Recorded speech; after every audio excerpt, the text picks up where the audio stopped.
البته جواب را حاصل کنند. بسم الله الرحمن الرحیم.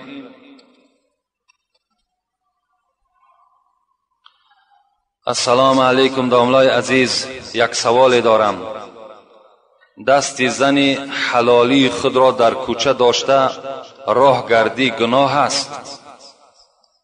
یعنی مردی که اگر با همراهی زن خودش اگر در کوچه دستی او را می قپد راه می گردد، آیا در اسلام همین گناه است یا نه؟ رسول اکرم می گوید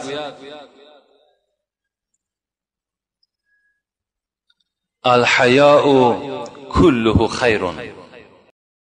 بسیاریا میپرسیدند که یگان داروی گیاهی طبیعی داری بی ضرر باشه، از گیاه باشه. من برادر و خواهرا از اندونزیا آوردگیان، از 8 تا 10-12 کیلوگرم گارانتش قطعی ویس میته. او چیزی که در قدی کوچه فروخته میشوه او چیز نیست. کورس لیچبنش 3 پچکه میشوه. مرحمت زنگ بزنین. کوچه داشته راه گردی گناه است؟ یعنی مردی که اگر با همراهی زن خودش اگر در کوچه دستی او را می قپد راه می گردد، آیا در اسلام همین گناه است یا نه؟ رسول اکرم می گوید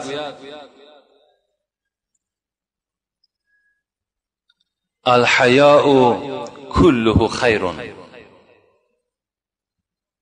داشتن زن، دست زن داشتن شوهرش گناه نیست، لیکن نه در کوچه. در کوچه داشتن دست زن یا از میان او داشتن یا از گردن او داشتن، این عادت مردم مسلمان نیست. ما البته تشبیه به آن مردم کافر و مجوسی و یهودی که امروز این عادت دارند باید تشبیه به آنها نکنیم. رسول اکرم سخنش گوش کنین میگوید حیا کلش خیر است. ابو سعید خدری چی میگوید؟ کان حیاء رسول الله صلی الله علیه و سلم اشد من العذراء، اشد حیاء من العذراء فی خدرها. رسول اکرم میگوید، ابو سعید خدری میگوید حیای پیغمبر تا چه اندازه بود؟ تا اندازه بود که یک عروسی که در زیر چادر است چقدر حیا دارد. روز اولی که عروس به خانه شوهر می آید به نهایت یک حیای کلان او را احاطه کردگی است. ابو سعید خدری میگوید رسول اکرم حیاش از اون زن دیده زیادتر بود. ما و شما البته پیشوای داریم، باید حیا را البته چیکار کنیم؟ پیشه خود و شعار خود بسازیم.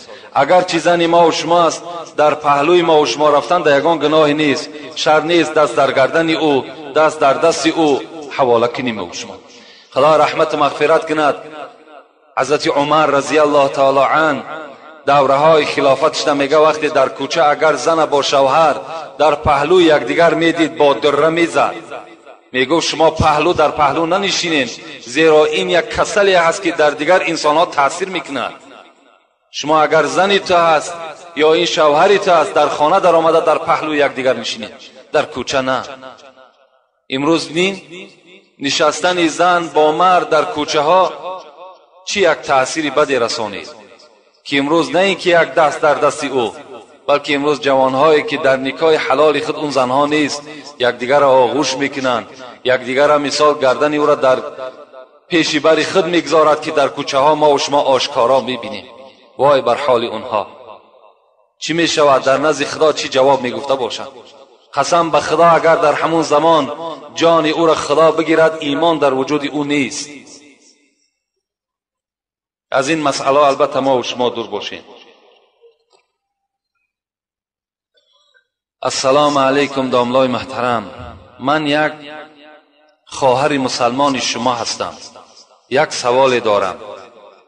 من سطر میکنم، میگویند که تو به زندگیت منت را بسته ای، این چی میشود؟ یعنی امروز الحمدلله که خواهر و اپا و مادرای ما و شما رویمال ها را طبق آیت کریمه میبندند. هزارها بار شکر. باور کن این یک خرسندی آور است.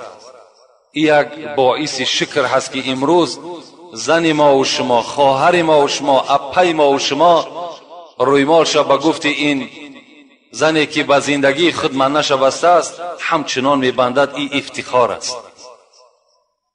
خدا در قرآن میگوید یا ایها النبی قل لازواجک و بناتک و نساء المؤمنین، ای محمد صلی الله علیه و سلم فراموش نکن که تو بنده من هستی. من بر تو امر میکنم که اولا بر دخترهای خودت، بعدا بر زنهای خودت. وقتی که دخترها و زنهای خودت که رعایه کردن، بعدا بر زنهای امتت خبر بده. چی خبر بده؟ یدنین علیهن من جلبیبهن ذلک ادنی یعرفن فلا یؤذین و کان الله غفورا رحیما. بر زنهای امتت خبر بده که بالای سرشان رویمال پرتایند و رویمال ها را چنان بندند که پیشهای بر و پسهای گردن اونها نتابد، بندهای دست اونها، بندهای پای اونها نتابد، تا که اونها در نزد من نجات میابند، تا که اونها شناخته شوند که اینها زنهای مسلمان هستند، تا که به اینها مردهای بی توفیق سخن بیهوده گفته نتانند. امروز بین این معجزه خداوندی است که وقتی زنی که ساتر داشته باشد هیچ مرد فاسق به جانب او گپ پرتافته نمیتواند. لیکن هر چی که می شود از همون زنهایی که سر لوچند، گردنی لوچ هستند، پای لوچ هستند، همه بی تمیزی از جانب اونها هست. از این خاطر در این سخنها باید این خواهر ما و شما ملامت نشوند.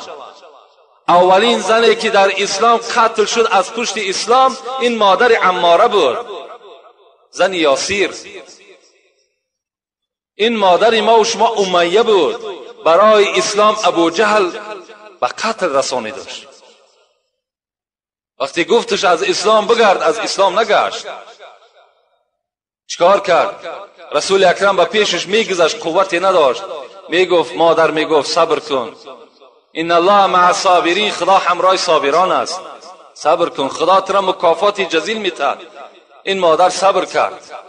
روز میگد ابو جهل آمد نزدش، آمد و گفتش، سمیه گفت از ایمان محمدی بر بگرد. سمیه باشد نه، گفت من بر نمیگردم. من اون خدایی را که بر او عاشق شدم و این پیغمبری که بر او عاشق شدم، این عاشقی را تا جنت میبرم، من در دنیا ترک نمیکنم. ابو جهل میگد چند دشنامهای قبیح هم داد و نیزه را برداشت و در شرمگاه همین سمیه زد و سمیه از دنیا گذشت. اولین شهیدی که در اسلام شده است آن از زن شدگی هست. از این خاطر هیچ زن ملامت امروز پیدا می شود. زنهای پیدا می شوند که میگویند که جمعه کجا میره؟ جمعه برای شما شرط نیست، حالان که هزارها نامعقول کرده است او عالم است، او داملا است، او کسی نباشد. امروز شما را ملامت میکنم برای سترتان، لیکن شما ملامت نشین. شما در نزد خدا مکافات میگیرین. شما هم جواب قبیح نسبت اونها جواب بگین. خدا رحمت کنه مولوی را میگوید با ذکر حق کسی که کرد آهنگ، ز هر سو نوکری شیطان زند سنگ. با ذکر حق کسی که کرد آهنگ، ز هر سو نوکری شیطان زند سنگ. ز هر سو می جکد سگ بر سری راه، نظر بر سگ مکن رو سوی الله.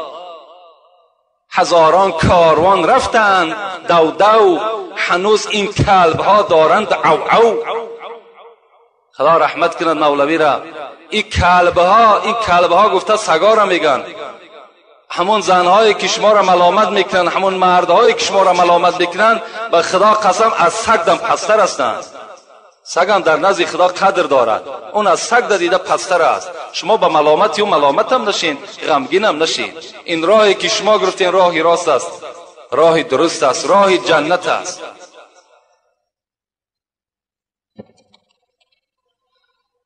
السلام علیکم حاجی داملا. خداوند به شما و اولاد شما بی‌دردی را نصیب کند. من یک مخلص شمایم، باور کنید حتی در نماز شب در حق شما دعا میکنم. سوال من این است، تلویزیون نگاه کردن یا تلویزیون گفته ایستاده است ما نماز میخونیم، این چی میشود؟ یعنی در حالت تلویزیون تماشا کردن آیا جایز است؟ یا در حالت تلویزیون میگوید ما و شما نماز خونده ایستاده ایم، نماز ما چی میشود؟ این السمع والبصر والفؤاد كل اولئک کان عنه مسئول. صدق الله العظیم. خدا به شما میگوید به درستی این که گوشهای شما، چشمهای شما، دلهای شما، اینها نعمتی هستند که ایرا نه یگان پادشاهی بر شما داده است.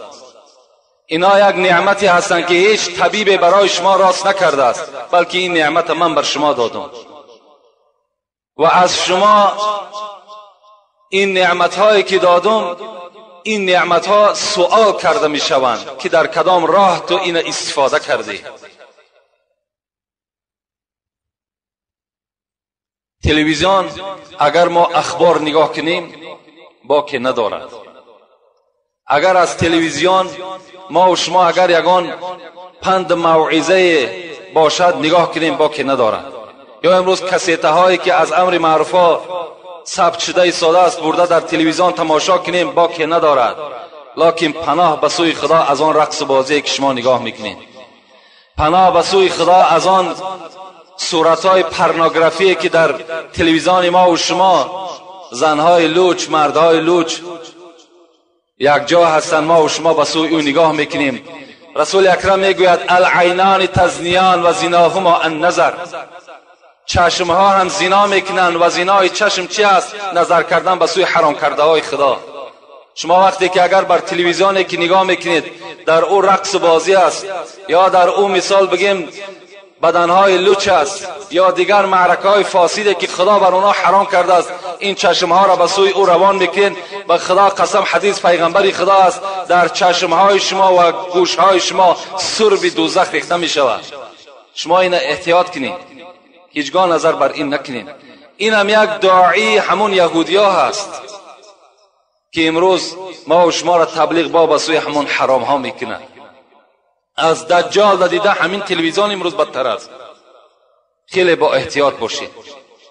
همان چیزی را که اسلام برای شما رخصت داده است همون را نظر کنید، بر هر حرام کرده های خدا نگاه نکنید. در حالت تلویزیون اگر گفته ایستاده باشد شما اگر نماز میخونید در نماز شما کراهیت پیدا میشود، تلویزیون خاموش کرده شود بعد نماز خوانده شود.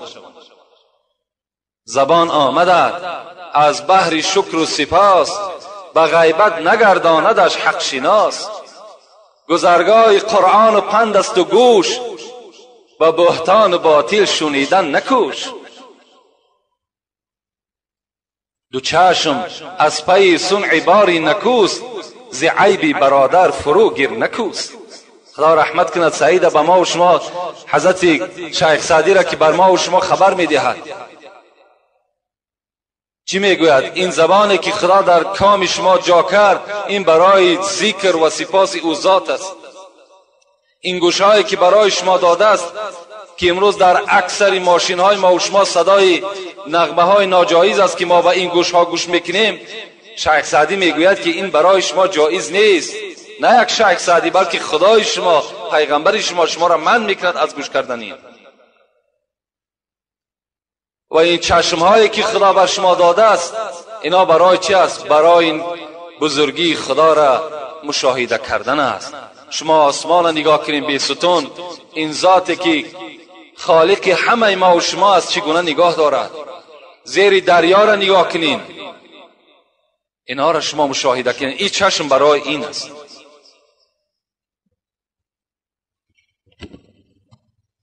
السلام علیکم داملای شیرین سخن. ما یک گروه مخلصان اشدی شما، ما از درگاه خدا سلامتی شما را میخواهیم و اگر حاجت باشد برای زنکان یگان جا برای نماز خواندن مهیا کنید که هر روز برای همین سوال به ما میگویند که به داملا رسانید. الحمدلله امروز در همین پهلوی ما و شما اگر شرایط نیست، ما شرایط برای مردها نداریم، لیکن هزارها رحمت به این برادر وکیل و حاجیایی که در اطراف او هستند.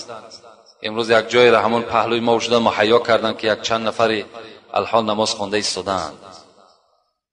و امروز شرایط‌های اکی داملا خالمراد، اکی داملا حیدر باز بهتر است.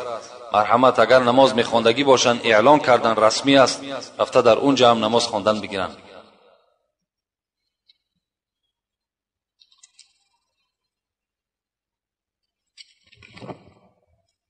السلام علیکم داملای عزیز. اولا خواهش دارم که خداوند توانا زبان شما را باز هم از این زیادتر با راه بگرداند و چی مراد و مقصودی که داشته باشین خداوند حاصل بگرداند.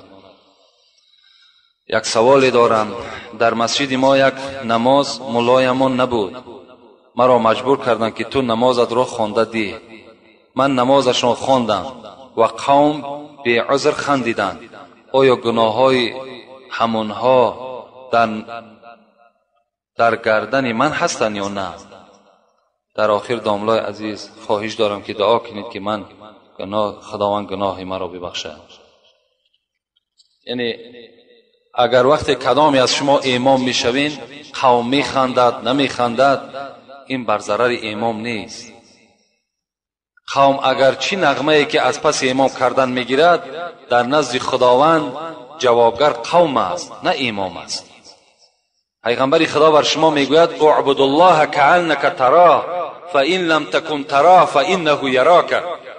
خدا را چنان عبادت کن که همچنان که خدا در پیش تو است.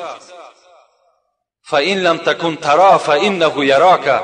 رسول اکرم گفت اگر چند خدا را تو نمیبینی لیکن خدا تو را میبیند.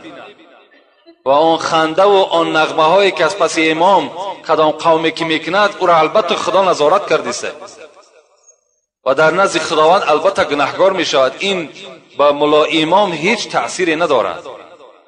خدا این برادر گناهایی که کرده است به حرمت این روز جمعه خدای با فضل کرم خود مغفرت بسازی. آمین و رب العالمین. سلام داملای شیرین سخن. اولا بسیار بخشش. دو سوال مرا بسیار دقت میدهد. شاید وسواس شیطان باشد یا جواب داشته باشد. گوید یکم خدا چی مقدار است؟ اندازه‌اش، درازیش، پهنیش. دویم سوالی که کرده است برادر، خدا جای مخصوص دارد؟ یعنی خانه اساسیش در کجا است؟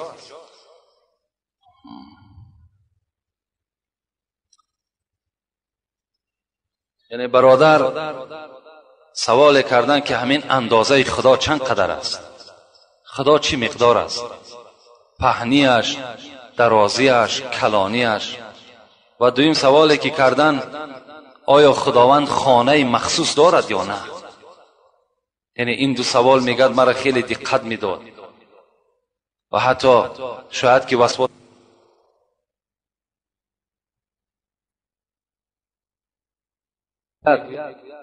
یک روز میگد یک زنی بریتانیایی، بگیم زنی که از انگلیا هست، با همراهی شوهرش میگد به شهر یمن آمد. به شهر یمن آمد. در همین شهر یمن با یک داملای خیلی عالم کلان روپرو شد و از همین عالم همین سوال را کرد. همین زنی که همراه شوهر خود آمد همین سوال را کرد که ای عالم، ای دانشمند، من از تو یک سوال میکنم. اگر بر سوال من جواب بگویی هر آینه من بر دین شما ایمان میارم. گو هر سوالی که داری. مرحمت میگد این زنی که از بریتانیا آمده بود گفت همین خداوند طول اندازش چی مقدار است؟ این خدایی که شما در هر حالت مشکلاتی دست میبردارین از او ذات طلب میکنید چی مقدار است؟ این عالم گفت این مرد که در پهلوی تو هست کی است؟ گفت این شوهر من است. گفت شوهر تا دوست میداری؟ گفت بله شوهر من دوست میدارم. گفت بر من خبر بده که چی مقدار دوستش میداری؟ اندازه شو بگو چند کیلومتر تو همین شوهر تا دوست میداری؟ کیلومترش بر من معین کن، چند سانتی متر چند کیلومتر همین شوهرت دوست می‌داری. این زن میگه در حیرت ماند، گفت این از قیاس بیرون است، گفت از عقل بیرون است. محبت بر محبت شوهر ما چین کرده نمی شود. میگه این عالم گفت مادامی که محبت مخلوق خدا هست خودش، وقتی محبت تو گفت با عقل خود چین کرده نمیتانی، این ذاتی که خود میگوید لیس کمثله شیء و هو سمیع بصیر، اون ذات خودش میگه که مثل من نیست، مثل من نه در زمین نه در آسمان نیست. اونو چگونه من برای تو معین کنم که چه اندازه دارد؟ تو وقتی یک محبتی شوهرت بر من چین کرده گفته نمیتانی. این زن وقتی میگه این سخن شنید در تعجب ماند، بلند گفت لا اله الا الله محمد رسول الله، خدا یک و یگانه است، محمد بر حق است. در اصل یعنی یک مثال آوردن که همون زن یک تکان داد و آن زن چکار کرد؟ عقل او را بیدار کرد که آخه این خدای هست که این حد ندارد، اندازه ندارد. بلکه چی؟ این دویم سوالی که این برادر کرده است، خدا را مکانش در کجا است؟ عقیده اهل سنت این است که خدا مکان ندارد. بلکه این من بر 4 مثال شعری بر تو میگم که بابا افضل کاشانی میگوید ای صاحب این مسئله راهنما، ای صاحب این مسئله راهنما، میدان به یقین، میدان به یقین که لامکان است خدا.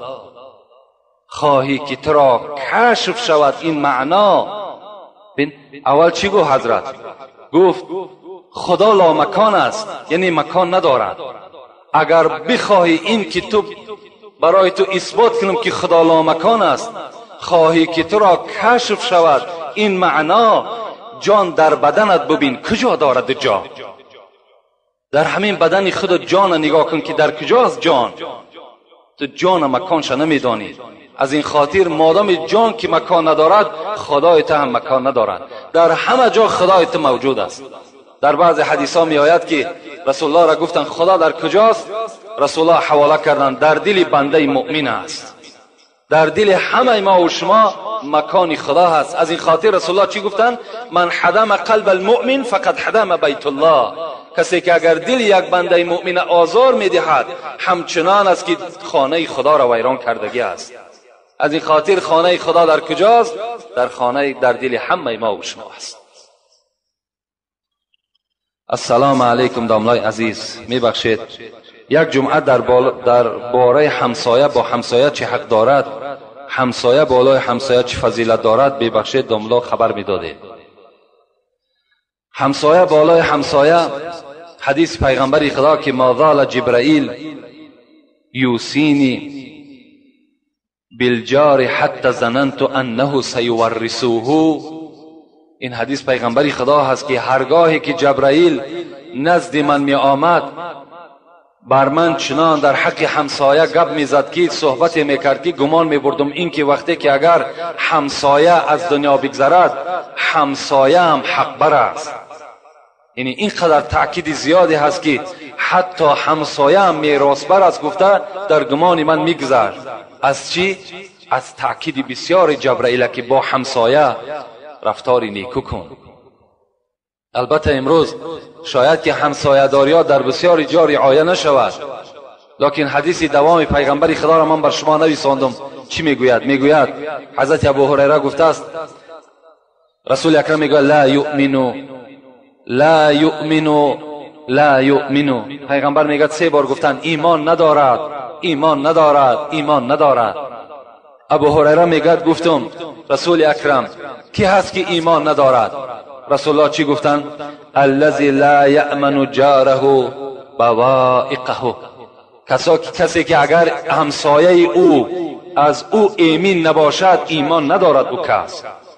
یعنی اگر همسایه‌ای که در پهلوی ما زندگی میکند، ما اگر با راحت نباشیم، یعنی دائم در تشویش باشیم، دائم در غم باشیم، بیرون از خاندان شویم، در خطر باشیم که شاید در خانه من یگان زیان یا ضرر میارد. اگر همچنان همسایه داشته باشیم، همون همسایه ایمانی بر خدا ندارد. همسایه باید در نبودن همسایه مثل خانه‌دار چکار کند؟ خانه همسایه را پاسبانی کند. در حق همسایه هر جایی که نشست سخن نیک بگوید. امروز از همسایه داری ما و شما باور کن شرم انسان می آید. وقتی می آید یک کس خبر می دهد که برای دختری من افسقال آمد لکن همسایه از راه گرداندش. گفتش کجا می رای؟ از دختری او را گرفتند، دختری مرا بگیر. بین آیا همین همسایه داری هست؟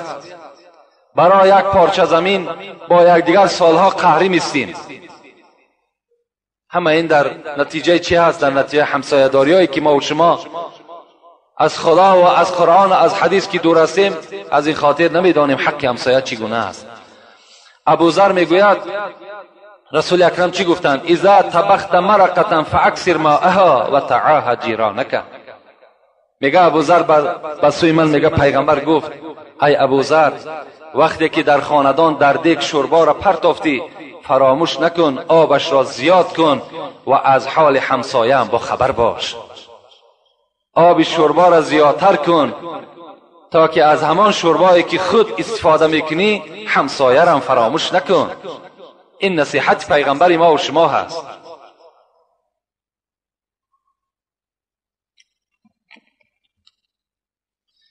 السلام علیکم داملای عزیز. میگویند که در آب پیشاب کردن اوبال است، ولیکن در شهر نجاست های خود را به آب پیش میکنند. این چی میشود؟ به ما میفهموندید؟ البته این ضرورت است. امروز این سکسی هایی که مردم ما و شما زندگی میکند، البته این از سبب بیشرایطی هست، و الا تمام همون مردمی که در همون سکسی ها زندگی میکنن هیچ کدام همون باور که زندگی داخل همون را اختیار کردگی نیستند. اونها را میخواهند که در همین زمین جای داشته باشند، زندگی کنند، لکن دست نارسا شرایط ناخوب اونها را مجبور کرده است که در همون خانه ها زندگی کنند. از این خاطر اون پیشاب است چیزی نباشد. وقتی که در آبم که می رود، امروز ضرورت ایره البته جایز گرداندگی هست، یعنی باک ندارد.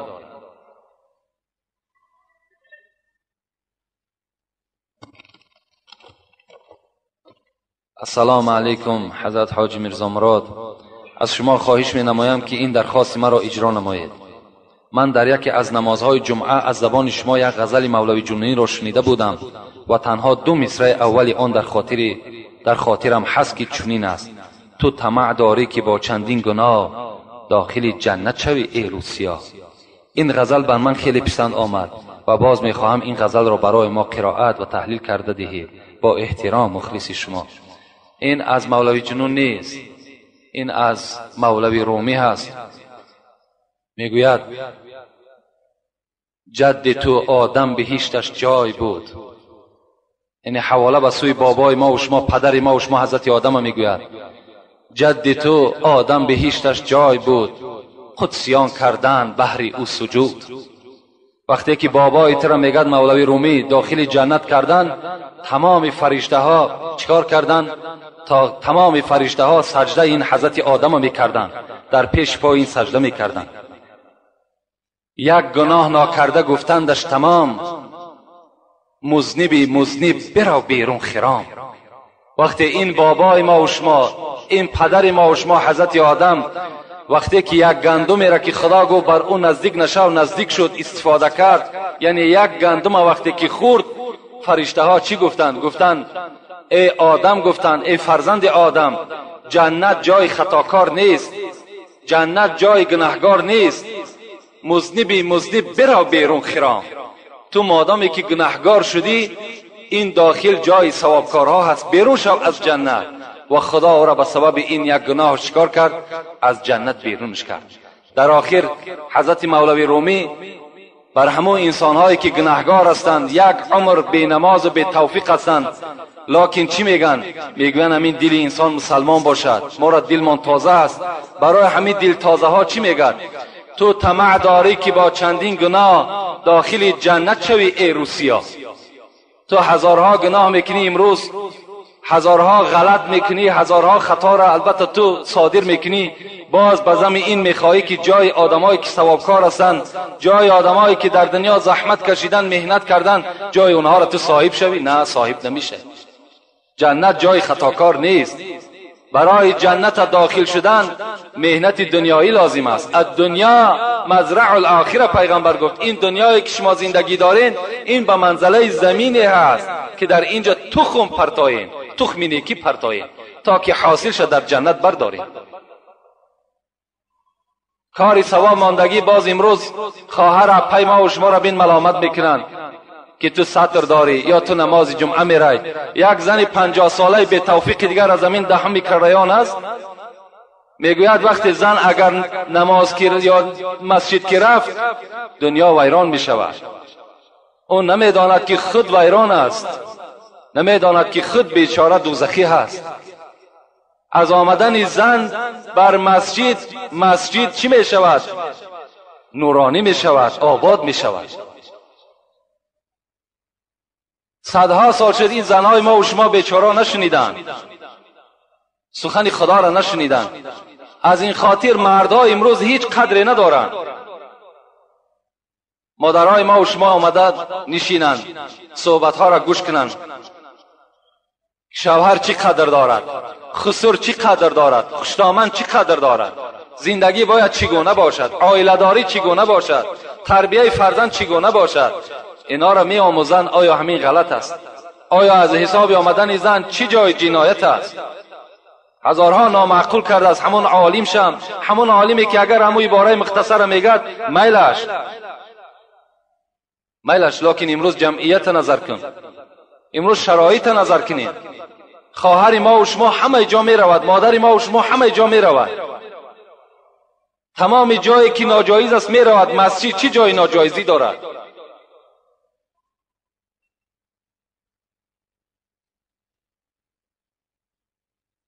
سلام علیکم حاجی بابا، اگر زن دست خود را لک مالد آیا جایز است؟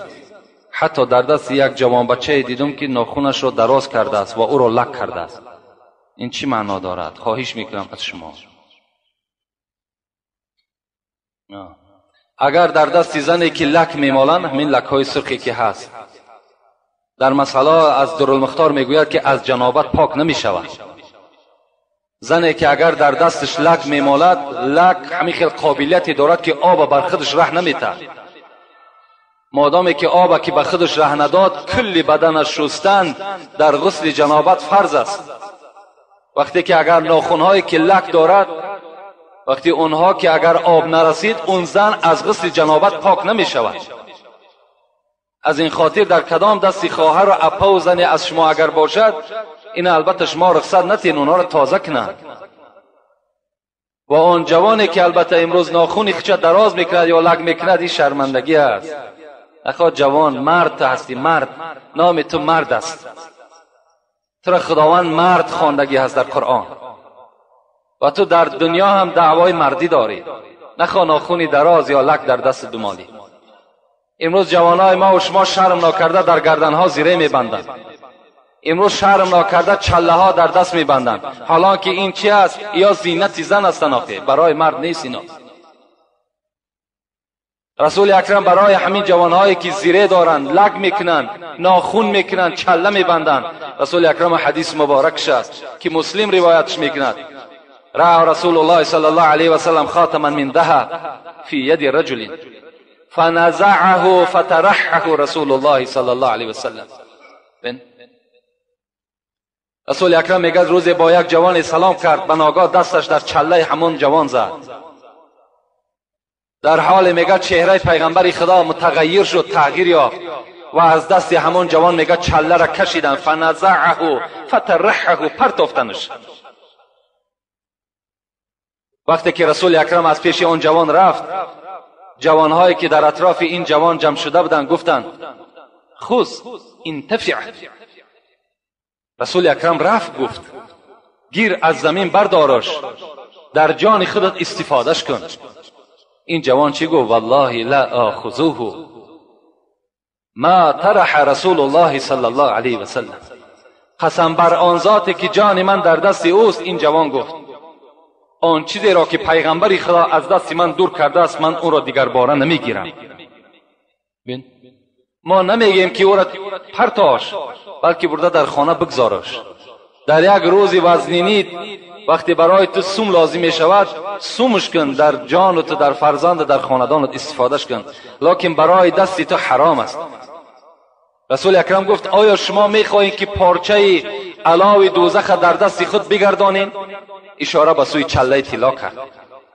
این برای زن، زیره چله برای زن که اینم برای چی است؟ برای شوهرهاشون است، اجازت است، برای مردها جایز نیست.